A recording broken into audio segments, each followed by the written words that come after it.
melanjutkan pembahasan kita tentang instrumentasi HPLC. Kita sudah sampai pada bagian yang paling penting dalam HPLC, yakni kolom. Karena merupakan bagian terpenting, maka kolom disebut sebagai the heart of HPLC. Di dalam kolom lah terjadi pemisahan analit-analit dalam sampel yang kita suntikkan. Mengetahui jenis kolom, klasifikasi, dan spesifikasinya merupakan hal yang penting dalam analisis menggunakan HPLC. Jadi setelah sampel kita suntikkan di dalam injektor, analit-analit mengikuti aliran fase gerak menuju kolom. Di dalam kolom, analit-analit tersebut terpisahkan dalam bentuk pita atau band, yang setelah sampai di detektor terdeteksi dan dapat kita amati sebagai puncak-puncak dalam kromatogram. Puncak dikenali berdasarkan waktu retensi, dan pemisahan didasarkan pada interaksi antara analit dengan fase diam dan fase gerak. Terpisah itu artinya bahwa masing-masing analit sampai pada detektor dalam waktu yang berbeda. Ini saya punya ilustrasi. Ada 3 orang yang melintasi Jalan Basuki Rahmat, Surabaya. Tentu masing-masing 3 orang ini memiliki kebutuhan atau hobi yang berbeda.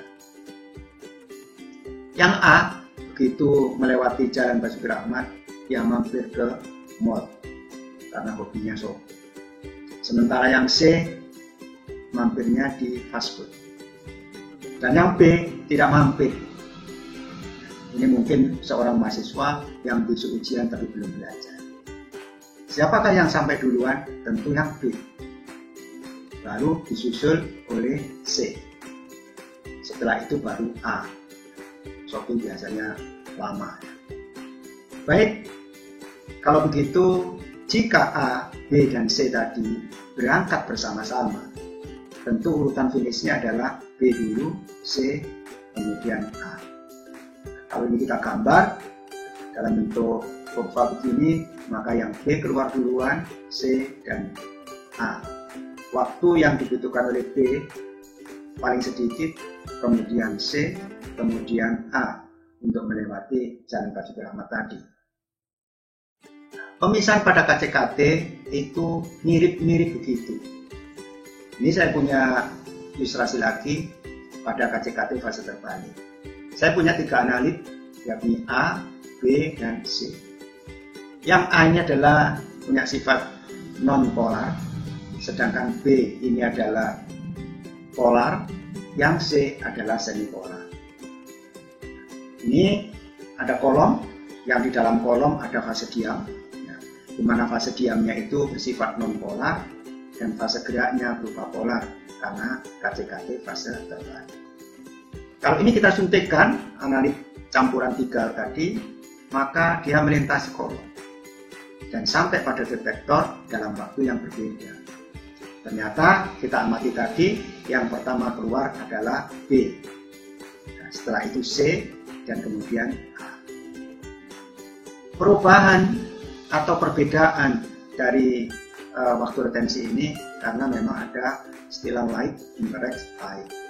Yang non-polar itu berinteraksi lebih lama, ya, lebih kuat dengan non-polar fase diamnya, sehingga dia adalah paling lama berada di dalam kolom.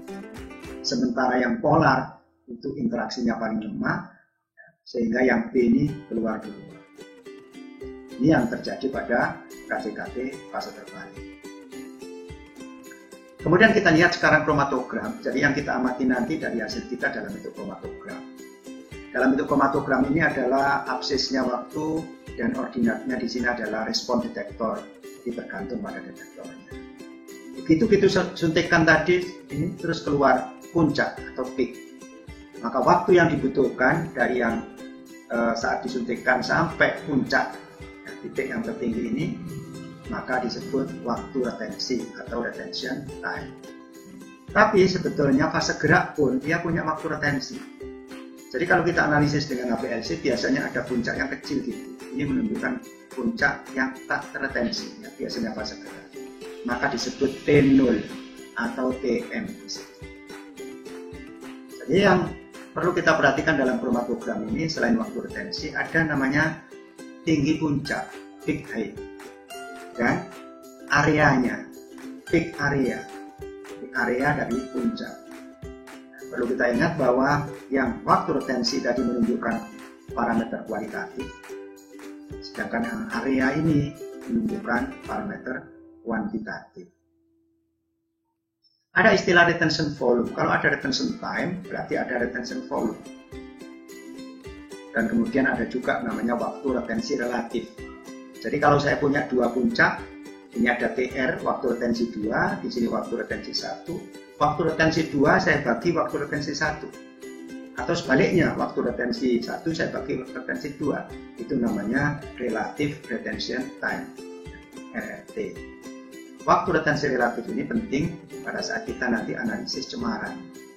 Jadi kalau misalnya di USP, di Farmakope Indonesia, banyak sebenarnya cemaran-cemaran organik atau senyawa sejenis yang di situ ditandai dengan waktu retensi relatif. Ini menunjukkan waktu retensi untuk TM ini untuk zat yang tidak terretensi. Jadi fase gerak tadi ada yang P0, ada yang disebut TM ya, sama saja. Jadi merupakan waktu retensi fase gerak dari injektor sampai pada detektor. TM itu menunjukkan kolom dead time TM. Tapi kalau dinyatakan dalam VM berarti kolom dead volume atau void of volume atau void volume. Sekarang kalau misalnya kita suntikkan analit ya, kemudian keluar waktu retensi di sini. Maka biasanya di sini waktu retensi dari titik injeksi ini sampai pada puncak ini disebut waktu retensi bruto. Ada istilah bruto berarti ada istilah neto. Kalau waktu retensi neto itu artinya TR ini kita kurangi dari TM fase geraknya yang merupakan zat yang tidak terretensi tadi. Jadi TR dikurangi TM ini menunjukkan waktu retensi neto atau disebut waktu retensi terkoreksi atau disebut juga adjusted atau corrected retention time. Sekarang pertanyaannya, kalau saya punya analit, saya suntikkan, waktu retensinya sama dengan TM ini. Itu artinya bahwa tidak terjadi pemisahan kromatografi untuk analit tersebut. Ini nanti harus kita hindari pada saat kita pengembangan metode atau pada saat kita optimasi metode.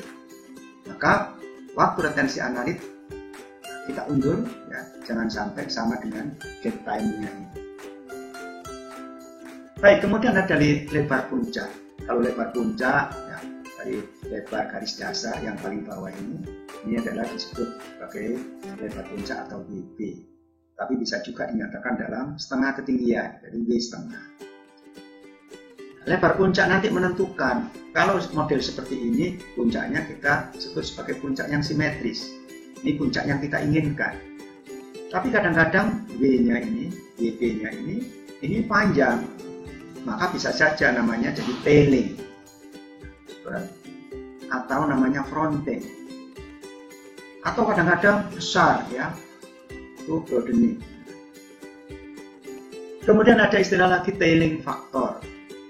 Perlu diingat bahwa tailing factor itu sama dengan symmetry factor menurut USP.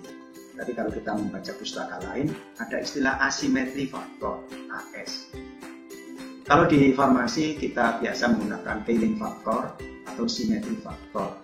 Nah, Farmakope Indonesia yang menyebut faktor hitungan. Ini dihitung pada posisi 5% tinggi maksimum puncak dari sini, W-nya ini. Jadi kalau kita lihat di sini, tailing factor itu adalah AB seluruhnya ini, WB tadi ya, dibagi 2 kali AC. Ini disebut tailing factor, yang sinonimnya adalah symmetry factor. Tapi untuk pustaka lain, ya, khususnya untuk non-farmasi, biasa juga digunakan asymmetry factor. Ini dihitung dari ketinggiannya 10% dari bawah. Di sini berarti asymmetry factor ini BC dibagi dengan CA. BC dikurangi dengan CA. Secara umum tailing factor itu kalau nilainya 1 ya puncaknya simetri. Tapi antara setengah dan 2 mungkin masih kita anggap masih memenuhi kriteria ya, secara umum. Tapi kalau lebih besar dari 2 itu sudah termasuk tailing. Kalau lebih kecil dari 0,5 termasuk fountain. Tapi ingat persyaratan tailing faktor ini ada di masing-masing monografi. Tidak selalu 1 atau 2 demikian. Ya. Kadang-kadang tailing faktornya boleh sampai 4. Tergantung pada zatnya. Tolong kita lihat nanti pada saat kita kerja, misalnya dengan farmakope, kita lihat di monografi persyaratannya itu berapa. Kemudian retention factor atau capacity factor atau K-aksen. Apa artinya? K-aksen itu adalah TR dikurangi TM, berarti tadi waktu retensinya itu tadi dibagi dengan TM. Nah, capacity factor ini menunjukkan kecepatan elusi analit pada kolom. Artinya jika K-aksen A itu lebih kecil 1, maka elusi terlalu cepat. Tapi jika K-aksen lebih besar 10, elusi terlalu lambat. Sebaiknya yang disarankan antara 1,5 sama antara 1,5 dan 4. Ada lagi istilah faktor selektivitas, selectivity factor atau alpha, sama dengan K-aksen B dibagi K-aksen A. Jadi kalau K-aksen B dibagi K-aksen A ini menunjukkan alpha. Merupakan ukuran atau selektivitas pemisahan 2 komponen. Kalau harga alfanya itu lebih besar 1, itu berarti 2 puncak itu terpisah. Walaupun ini dipengaruhi oleh komposisi fase geraknya, jenis fase diam, temperatur, ya fase gerak, dan sebagainya. Satu parameter lagi di dalam kromatografi yang sangat penting adalah namanya resolusi, RS. Resolusi ini menunjukkan kemampuan sebuah kolom untuk memisahkan 2 analit, atau menunjukkan bahwa 2 analit ini terpisah dengan baik atau tidak. Jika resolusi nanti lebih besar sama dengan 1,5, maka 2 puncak itu terpisah dengan baik. Ini rumusnya RS sama dengan R, TR-nya B ya, dikurangi TR-nya A. Jadi waktu retensi B dikurangi waktu retensi A, tapi dikalikan 2. Dibagi dengan WA plus WB. Atau kalau kita hitung pakai setengah, apalagi ini perhitungan secara elektronik, biasanya digunakan 1,18 TRB min TRA baru dibagi W setengahnya A dibagi W setengahnya B. Dari gambar ini bisa kita lihat, maka yang paling bawah ini menunjukkan peak terpisah dengan baik. Terpisah itu artinya begitu puncak ini naik, turun sampai baseline, baru naik lagi. Itu terpisah dengan baik dan pasti resolusinya lebih besar atau sama dengan 1,5. Tapi kalau yang seperti yang di atas ini begitu naik, turun, belum sampai pada baseline, dia naik lagi. Demikian juga seperti ini. Maka resolusinya tidak akan sampai 1,5. Saya beri satu contoh kondisi pada USB ya. Ada namanya uji kesesuaian sistem atau sistem stability test. Maka disebut di situ resolusinya tidak kurang dari 2. Maka disebut. Tailing faktornya tidak boleh lebih dari 1,4.